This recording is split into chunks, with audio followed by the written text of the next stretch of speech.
Hello दोस्तों, आप सभी का अपने परिवार में स्वागत है। दोस्तों, एक बहुत ही बम्पर वैकेंसी आप देखने के लिए आई है, जो कि झारखंड कर्मचारी चयन आयोग की तरफ से लगभग 1550 यानी कि 1551 वैकेंसी आप लोगों के लिए, जो जितने बच्चे डिप्लोमा होल्डर है, जो भी अभी अपने डिप्लोमा को पास किए हैं, चाहे वो मैकेनिकल हो, चाहे वो सिविल हो, चाहे वो इलेक्ट्रिकल हो, उन सभी के लिए ज़बरदस्त और एक बम्पर वैकेंसी झारखंड की तरफ से बच्चों को दी गई है। जो कि किसकी तरफ से आई है, तो वो जेएसएससी के नाम से आपका यहाँ जेएसएससी के नाम से आपको जितनी वैकेंसी देखने को मिलेगी, कहाँ पर सरकारी रिजल्ट पर भी आप जाकर विजिट कर सकते हैं। और दोस्तों, एक चीज़ का ज़रूर ध्यान रखिएगा कि आने वाली जितनी भी अभी वैकेंसी है, 2024 में एक इलेक्शन होगा, उससे पहले बहुत सारी वैकेंसी आप लोगों को देखने को मिलने वाली है। जितने बच्चे हैं वो अच्छे से अपने प्रिपरेशन को ज़बरदस्त तरीके से करते चले जाइए, ताकि उनसे किसी भी तरह से कोई भी तैयारी ना बचे और हर एक बच्चे का सिलेक्शन होना चाहिए। दोस्तों, अभी तक जितने भी बच्चे क्लास में हैं, वो सभी के सभी बच्चे अपने परिवार को ज़्यादा से ज़्यादा चैनल को शेयर करो, सब्सक्राइब करो, शेयर करो। और हर एक बच्चे को, जो अभी बच्चा जिसके पास में ये अपडेट नहीं पहुंचा है, एक्चुअली हम थोड़ा सा इस वीडियो को लाने में थोड़ा सा लेट हो चुके हैं, क्योंकि एक्चुअली क्या है, कुछ समस्या या किसी काम के कारण मैं थोड़ा बिजी था, जिसकी वजह से मैं आपके बीच में नहीं आ पाया हूं। दोस्तों, अभी आपको क्या करना है, सभी बच्चे अपने परिवार को सपोर्ट करो और अपनी तैयारी को बहुत ही बेहतरीन और बहुत ही ज़बरदस्त तरीके से आगे बढ़ाते हुए निकल जाइए। दोस्तों, ये वैकेंसी है हमारी झारखंड कर्मचारी चयन आयोग की तरफ से। देखिए, यहाँ पर आपको क्या है, इसकी ऑफिशियल आपको साइट भी दिखाई गई है। तो यहाँ से आप देख सकते हैं कि email झारखंड ssc@redifferentmail.com। तो दोस्तों, चलिए दोस्तों, स्टार्ट करते हैं हम तेज़ी के साथ में। और अभी तक जितने बच्चों ने, फिर से कह रहा हूँ, अभी तक जितने बच्चों ने चैनल को सब्सक्राइब नहीं किया है, वो हर एक बच्चा चैनल को सब्सक्राइब करना ना भूले। देखिए दोस्तों, सबसे पहले आप इस फॉर्म को भरने से पहले सबसे पहले आपको झारखंड का क्या चाहिए, आपको वहाँ का रजिस्ट्रेशन होना चाहिए। तो वो झारखंड का जो रजिस्ट्रेशन है वो कैसे कर पाएंगे, वो आप इस लिंक के माध्यम से कर पाएंगे। JDLCCE 2023 रेगुलर, आप जैसे ही यहाँ करेंगे तो आपके पास में झारखंड का रजिस्ट्रेशन होगा।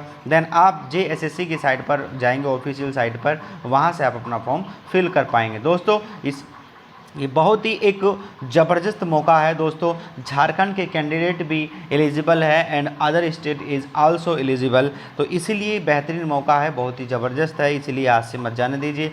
जितने बच्चे तैयारी कर रहे हैं, वो हर एक बच्चा फॉर्म भरिए। बस आपसे इतना ही कहूँगा कि जितने भी बच्चे हो सके सबके पास वीडियो भेजिए, सबके पास में ये शेयर करके चलिए दोस्तों, स्टार्ट करते हैं हम वीडियो को। जितने भी हमारे पास में पूरी PPT है दोस्तों, इसमें जितने भी हमारे पास में महत्वपूर्ण तथ्य आपके लिए है, वो सारे तथ्य मैं आपके लिए देने वाला हूं। चलिए दोस्तों, सबसे पहले समझिए कि आपको इसमें है क्या क्या।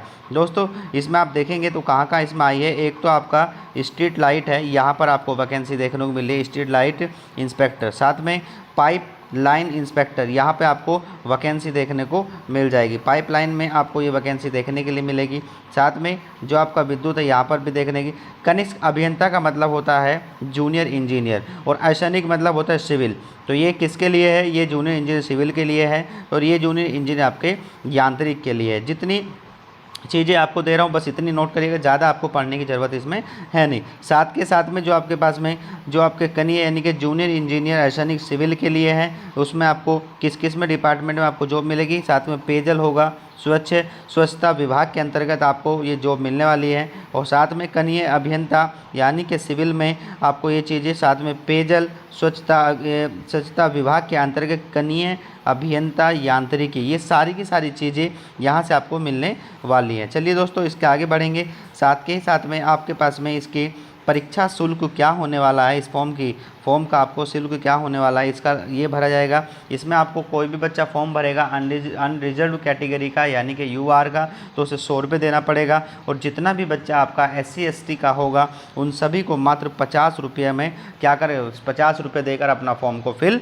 करा लीजिएगा। ठीक है दोस्तों, आगे बढ़ेंगे। दूसरी बात, याद रखिएगा, ये पैसा जो भी आपका होगा ये किसी भी प्रकार से आपका रिफंडेबल नहीं होगा। ये पैसा कैसा होने वाला है दोस्तों, वो आपका नॉन रिफंडेबल होने वाला है। ठीक है दोस्तों, चलिए आगे बढ़ेंगे।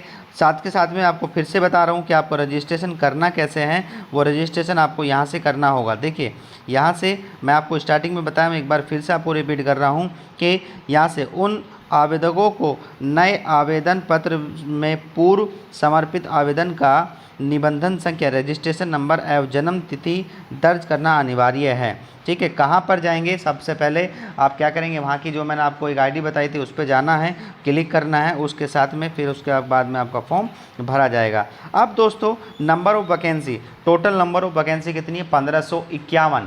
उसमें आपका झारखंड का बच्चा भी एलिजिबल है, साथ के साथ में अदर स्टेट भी एलिजिबल हैं। जो दोस्तों आप जितना भी अदर स्टेट का बच्चा आएगा वो सारा का सारा आपका किसमें, अनरिजर्व कैटेगरी से फाइट करने वाला है। तो दोस्तों यहाँ से आप देखिएगा, एक नंबर पे आपको देखेंगे कि कनिष्ठ अभियंता यांत्रिक, किसकी बात हो रही है, यांत्रिक की बात हो रही है। तो उसके पास जो टोटल वैकेंसी है अनारक्षित के लिए 11 और महिला के लिए 1 सीट है। ठीक है, अनुसूचित के लिए 5। तो इस तरीके से आप देखेंगे यहाँ पे टोटल वैकेंसी आपको देखने को यहाँ से मिल जाएगी। तो टोटल वैकेंसी आपको यहाँ से देखेंगे तो लगभग आपको टोटल वैकेंसी कितनी है, 26 यानी कि 26 टोटल है और 1 महिला के लिए आरक्षित है। ठीक है दोस्तों, आगे बढ़ेंगे। तो नंबर 2 पर आप यहाँ से देखेंगे तो यहाँ से आप समझेंगे कि ये किसके लिए है, ये हमारा जूनियर इंजीनियर सिविल के लिए है, जिसमें कौन सा डिपार्टमेंट, पेयजल और स्वच्छता विभाग। तो दोस्तों इसके लिए सबसे अच्छी वैकेंसी आप देखेंगे यहाँ पे किस किस के लिए है। हर एक को कोई भी तैयारी करेंगे तो हर एक के बारे में जानना बहुत ज़रूरी है। ठीक है दोस्तों, अब यहाँ देखेंगे कि कितना कितना आपको यहाँ से मिलने वाला है। देखिए अनारक्षित यानी कि यूआर के लिए कितना दिया हुआ है, तो यूआर के लिए 107 है और महिला के लिए 5 दिया हुआ है। जिसमें अनुसूचित जनजाति के लिए यानी कि एसटी के लिए कितनी है, तो एसटी के लिए आपके पास में यहाँ पर है कितनी है, एसटी के लिए 29 सीट है, जिसमें से 1 सीट जो आपकी जाएगी वो आदिम जनजाति के लिए सम्मिलित होने वाली है। तो दोस्तों इसकी टोटल सीट कितनी बनेगी, टोटल सीट लगभग हमारी कितनी बनेगी, ये 223 तो किसके, मेल के लिए है और 10 सीट आपकी महिला के लिए रिजर्व कर दी गई। आगे बढ़ेंगे, इसमें आप देखेंगे यहाँ पर देखेंगे स्ट्रीट लाइट के लिए कितनी आ रही है, तो यहाँ पर देखेंगे कि इसमें 23 अनरिजर्व के लिए 23 है और महिला के लिए 1 है। अनुसूचित जनजाति के लिए 14 है, महिला के लिए 1 है। अनुसूचित जाति एससी के लिए कितनी, 5 1। तो दोस्तों यहाँ पर आप देखेंगे टोटल सीट हमारी कितनी है, तो 55 3 यानी कि 55 मेल के लिए और 3 किसके लिए, महिला के लिए रिजर्व कर दी गई है। आगे बढ़ेंगे दोस्तों, यहाँ से आप देखेंगे पाइपलाइन इंस्पेक्टर के लिए कितनी कितनी सीटें यहाँ पे रखी गई है। तो दोस्तों पाइपलाइन के लिए आप देखेंगे यहाँ पे, तो आपके पास में सीट कितनी है, पाइपलाइन यानी कि अनरिजर्व यानी कि यूआर के लिए कितनी है, तो यूआर के लिए 7 है और महिला के लिए 1 है, मेल के लिए 7 है। और यहाँ पर देखेंगे किसके, एसटी के लिए 4 है और 7 के महिला के लिए 0 कर दी गई है। और यहीं देखेंगे आप जो है एससी के लिए कितना है, 2, महिला के लिए 0। तो आप देखेंगे यहाँ पर टोटल सीट कितनी निकल कर आएंगी, तो यहाँ पर 16 मेल के लिए और 1 किसके लिए, महिला के लिए यहाँ पर दिखाई गई है। अलग अलग कोटा भी लगाया गया है, स्पोर्ट्स वाले के लिए कितना है, हैंडीकैप वाले के लिए कितना है। ठीक है, लेकिन हमें किसकी जो बड़ी भर्ती है उन पर थोड़ा सा ध्यान देकर चलना है। ठीक है, चलिए यहाँ से आप देखेंगे तो यहाँ से कितना आ रहा है, यहाँ विद्युत की बात हो रही है, जूनियर इंजीनियर किसके, इलेक्ट्रीशियन के लिए। ठीक है, तो इसमें यहाँ सारी की सारी चीज़ें हैं। तो इसमें टोटल वैकेंसी कितनी दिखा रखी है दोस्तों, इसमें आपका यूआर भी है, एसटी भी है, एससी भी है और डब्ल्यू कौन सा है आपका, ओबीसी का कैंडिडेट भी इसमें एलिजिबल है। तो इसमें 46 3 यानी कि 46 सीट किसके लिए हैं, तो ये हमारी आ जाती है किसकी, मेल के लिए, और 3 जो आती है वो हमारी महिला के लिए रिजर्व कर दी गई है। आगे बढ़ेंगे, यहाँ पे आप देखेंगे किसके, ये किसके एसएनिक, फिर से सिविल के लिए वैकेंसी आ गई है दोस्तों। देखेंगे तो ये सिविल के लिए आ गई है, फिर से कितनी आ रही है, तो अनरिजर्व यानी कि यूआर के लिए आप देखेंगे सबसे ज़्यादा सिविल की वैकेंसी आ रही है, सबसे ज़्यादा सिविल की वैकेंसी है, इसलिए आप जो है अच्छे से प्रिपरेशन करते रहिए। यहाँ से आप देखेंगे कि 77 तो आपके लिए अनरिजर्व के लिए और 4 महिला के लिए है, जिसमें एसटी के लिए 51 सीट है, लेकिन 1 किसके लिए, 1 आदिम जनजाति के लिए सम्मिलित करी हुई है। ठीक है दोस्तों, तो इस तरीके से आप देखेंगे, देखिए सिविल में सबसे ज़्यादा वैकेंसी है, कितनी है, 188 तो आपके मेल के लिए है और 10 किसके लिए है, तो ये फीमेल के लिए है दोस्तों। फिर मैकेनिकल के लिए आप देखेंगे 7 पे, तो यहाँ से आपको दिखेगा 7 पे किसका दिखेगा, तो 7 पे यहाँ से आपका दिख जाएगा के मैकेनिकल, तो यूआर के लिए 21 और फिर 1, एसटी के लिए 13, 1 और फिर एससी के लिए 5, 1। तो ये सारी की सारी टोटल वैकेंसी हम देखेंगे तो ये लगभग कितनी आ रही, 51, 3, 51 मेल के लिए और 3 फीमेल के लिए यहाँ पे देखने के लिए। फिर से आप देखेंगे एक सिविल के लिए फिर बड़ी वैकेंसी आपको दिखेगी, सैनिक जूनियर इंजीनियर के लिए। तो अनरिजर्व के लिए 160 कितनी है, अनरिजर्व के लिए 160 है और महिला के लिए 8 है। तो टोटल सीट कितनी देखेंगे आपको लगभग देखने को मिलेगी यहाँ पे 400 सीट मेल के लिए और 20 सीट आपकी महिला के लिए है। दोस्तों जितनी सीटें आ रही हैं हर एक ज़बरदस्त तरीके से आपको दी हुई है। फिर से आप देखेंगे सिविल के लिए, यहाँ से देखिए, यहाँ से फिर से सिविल के लिए आ गई है और सिविल में कितनी है, अनरिजर्व के लिए आपको 243 सीट आपको देखने के लिए यहाँ से मिलने वाली है और 12 सीट महिलाओं के लिए है। तो टोटल सीट हम यहाँ देखेंगे दोस्तों तो लगभग कितनी आ रही है, 457 यानी कि 457 सीटें और 23 महिलाओं के लिए आरक्षित कर दी गई है। चलिए दोस्तों फटाफट हम और अपनी चीज़ें हैं तो आपको दिखेगा कि यहाँ का तात्पर्य मेरा दिखाने का यही है कि आपको क्या चीज़ मिलने वाली है। इसमें सबसे सिविल की वैकेंसी है, तो जितने बच्चे भी हैं चाहे वो झारखंड के चाहे अदर स्टेट के, वो अच्छे से अपनी प्रिपरेशन करते रहिए। ठीक है दोस्तों, आइए आगे बढ़ते हैं। यहाँ से आप देखेंगे जितनी चीज़ें बहुत इंपॉर्टेंट है वही सब चीज़ें मैं आपको यहाँ से कराने वाला हूँ। अब देखिए दोस्तों यहाँ से बात करेंगे हमारा कौन सा सीरीज नंबर 6 पे आप देखेंगे कि इंडिका यानी कि आपका इंडेक्स दिया हुआ 3 में वेतन और न्यूनतम शैक्षणिक योग्यता के बारे में बात की हुई है, यानी कि किसके लिए कितनी कितनी योग्यता होनी चाहिए। ठीक है, वेतन की बात है और न्यूनतम शैक्षणिक की बात है, एलिजिबिलिटी क्या क्या है। दोस्तों यहाँ पर अगर हम बात करेंगे स्ट्रीट लाइन इंस्पेक्टर की, ठीक है, तो इसमें क्या है इंस्पेक्टर में, तो आपको जो आपका पे मैट्रिक लेवल है वो 4 होने वाला है और आपको 25,500 से लेकर 81,100 रुपये तक आपको यहाँ से मिलने वाला है, जिसमें आपको दिया गया है कि आपका क्या करना है, इलेक्ट्रिकल में आपका क्या होना चाहिए, डिप्लोमा या आईटीआई होनी चाहिए। ठीक है, अगले बात करेंगे हम यहाँ से और हम बात करेंगे किसकी, पाइपलाइन इंस्पेक्टर की। ठीक है, तो यहाँ से आप देखेंगे दोस्तों कि यहाँ से क्या क्या चीज़ें और हमें यहाँ से मिलने वाली है। तो 2 नंबर पर आप देखेंगे पाइपलाइन इंस्पेक्टर में आप देखेंगे आपको 19,900 रुपये से 63,200 रुपये तक मिलने वाला है। इसमें क्या चाहिए आपको, औद्योगिक परीक्षण, यानी कि सीधी सीधी बात है इसमें आईटीआई की मांग कर रहा है। आगे बढ़ेंगे, यहाँ से आप देखेंगे जूनियर इंजीनियर यांत्रिक के लिए क्या मांग रहा है दोस्तों, यहाँ से आप देखेंगे जूनियर इंजीनियर के लिए क्या मांग रहा है।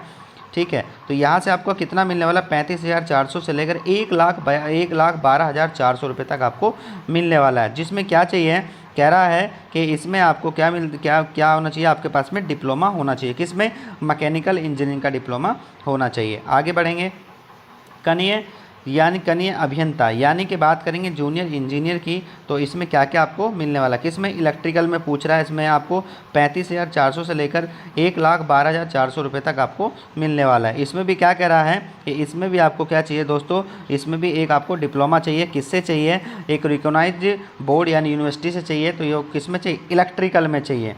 दोस्तों अब देखिए ज़बरदस्त वाली वैकेंसी का अब क्या पूछ रहा है, जिसमें मैं बार बार कह रहा हूँ सिविल के लिए कितनी चाहिए दोस्तों, जूनियर इंजीनियर सिविल। ठीक है, यहाँ किसके लिए पूछ रहा है, 35,400 से लेकर 1,12,400 रुपये तक आपको मिलने वाला है, जो क्या कर रहा है, सिविल में डिप्लोमा चाहिए। ठीक है, तो ये भी बहुत ही बढ़िया, बस डिप्लोमा की वैकेंसी है। अब जितने भी आपको आगे बताने की ज़रूरत है नहीं, क्योंकि सारी चीज़ें आपको यहाँ से पता लग गया। ठीक है, जितने बच्चे हैं और जितने भी हमारे स्पोर्ट्स कोटा लगाने स्पोर्ट्स कोटे वाले हैं उन सभी के पास मेडल होना चाहिए। मेडल के साथ साथ में क्या होना चाहिए, मेडल होना चाहिए या प्रथम स्थान आना चाहिए या विश्व रिकॉर्ड कोई भी आपके पास में ऐसा हो या सर्टिफिकेट हो जिसे आप यहाँ से देख सकते हैं। आगे बढ़ेंगे, वो सारी चीज़ें आगे दोस्तों। अब यहाँ से बात करेंगे कि आपको एज क्या चाहिए, एज कितनी होनी चाहिए, कितनी एज नहीं होनी चाहिए। दोस्तों एज की बात करेंगे तो लगभग न्यूनतम आयु आपकी कितनी होनी चाहिए, न्यूनतम आयु आपको 18 वर्ष होनी चाहिए। अगर हम देखेंगे अधिकतम उम्र कितनी होनी चाहिए, कह रहा है यूआर के लिए आर्थिक रूप से कमज़ोर वर्ग के लिए 35 वर्ष होना चाहिए, यानी कि यूआर और ओबीसी के लिए 35 वर्ष। और अगर किसी भी प्रकार से आपका क्या है, अत्यंत पिछड़ा वर्ग जिसे हम कहते हैं ईडब्ल्यूएस, इकोनॉमिकल व्हीकल जो सेक्शन होता है वो, यानी कि अगर बात करेंगे तो उसके लिए एज 2 साल और बढ़ा दी गई है, तो उसे 37 साल तक वो भर सकता है। दोस्तों अगर महिला के लिए बात करेंगे, महिला के लिए कितना चाहिए, तो महिला अनारक्षित आर्थिक रूप से कमज़ोर वर्ग, अत्यंत पिछड़ा जो वर्ग होगा उसके लिए जो हमें मैक्सिमम आयु 38 साल तक वो भर सकती है। अब दोस्तों आती है किसकी बात, एससी वालों के लिए, ठीक है। तो एससी के लिए कितना चाहिए, तो यहाँ से आपका अनुसूचित जनजाति एसटी या अनुसूचित जाति यानी कि हम बात करेंगे एससी के लिए, महिला हो या पुरुष हो उन सभी के लिए 40 वर्ष तक वो अपनी फॉर्म को भर सकते हैं। तो दोस्तों हर एक पॉइंट को बहुत ही बेहतरीन, जितनी ज़रूरत की चीज़ें हैं मैं आपको वो सारी चीज़ें आपको बता रहा हूँ। आगे बढ़ेंगे, यहाँ से देखेंगे अब थोड़ा सा पेपर के बारे में, चलो इसके बारे में जान लेते हैं। जाति प्रमाण पत्र कहाँ का कैसा होना चाहिए। जाति प्रमाण पत्र झारखंड राज्य के अनुसूचित जनजाति या अनुसूचित जनजाति के संदर्भ में जिला अनुमंडल में उपायुक्त अनुमंडल पदाधिकारी के स्थल से निर्गत जाति प्रमाण पत्र जिसका मानक प्रपत्र परिशिष्ट फर्स्ट पर आधारित है। मतलब कुल मिला के ये है कि झारखंड का है तो उसके पास में जाति प्रमाण पत्र पूरी तरह से वहाँ का क्या होना चाहिए, एफिलिएशन मिलना चाहिए, पूरी तरह से वहाँ का जो भी मजिस्ट्रेट हो उसकी मोहर उस पर लगी होनी चाहिए। आगे बढ़ेंगे, अब दोस्तों इसका पेपर की बात करते हैं, ठीक है। पेपर में क्या क्या होने वाला है, बाकी तो आप सब जो है थोड़ी थोड़ी चीज़ें जो हो सकती है। देखिए दोस्तों इसका क्या होने वाला है, इसका पेपर जो होगा वो कैसा होने वाला है। पहली बात तो इसका पेपर ऑनलाइन होगा और फॉर्म भी कैसे भरा जाएगा, आपका ऑनलाइन ही भरा जाने वाला है। तो 12 को आप देखेंगे कि ऑनलाइन आवेदन भरने के लिए महत्वपूर्ण दिशा निर्देश। तो दोस्तों इसमें क्या क्या चीज़ें हैं वो सारे इंस्ट्रक्शन यहाँ से है कि आवेदन पत्र को भरने से पूर्व अभ्यर्थी पूरी तरह से अच्छे से जानकारी कर ले, अच्छे से पढ़े, स्पेलिंग में दिक्कत ना हो, मम्मी पापा के स्पेलिंग में दिक्कत ना हो, स्कैन प्रति को भी, तो ये सब चीज़ें इसमें होती है। इतना जब आप भरते हो तो इतना भी भर ले, तो इतने आप समझदार अगर डिप्लोमा होल्डर हो तो आपको दिक्कत कुछ भी नहीं आती है, ठीक है। अब देखिए जो इंपॉर्टेंट चीज़ें हैं वो एक बार यहाँ से देख लीजिए, स्टार बनाकर इसको देख लीजिएगा कि आवेदन पत्र भरने, यहाँ से देखिए कि आवेदन पत्र भरने के लिए सर्वप्रथम आयोग के वेबसाइट www.jssc.nic.in पर जाए। ऑनलाइन एप्लीकेशन फॉर JDLCCE 2023 को क्लिक करें। तत्पश्चात अपना क्या करें, आपको रजिस्ट्रेशन कराए। पहले रजिस्ट्रेशन कराना है किस पर जाकर, आपको www इतने पर जाए और फिर वहाँ पर JDLCC 2023 पर क्लिक करें, रजिस्ट्रेशन करें, फिर जाके अपना फॉर्म भरिए। जो इम्पोर्टेंट पॉइंट था वो मैंने आपको यहाँ से डिस्कस कर लिया। आगे बढ़ते हैं दोस्तों। अब यहाँ से आप देखेंगे कौन कौन से फॉर्म। अब देखिए यहाँ से जो अब आप जाएंगे पेपर देने के लिए, तो पेपर में आपको क्या क्या चीज़ का ध्यान रखना है। देखिए दोस्तों कुल पर्सन 120 होंगे जिनका समय होगा 2 घंटे। उसमें क्या होगा, सामान्य क्या होगा आपका सभी अभियांत्रिकी, या मतलब आपको सिविल हो चाहे मैकेनिकल हो चाहे आपके पास इलेक्ट्रिकल हो, उसमें से आपको कितने 80 क्वेश्चन पूछे जाएंगे।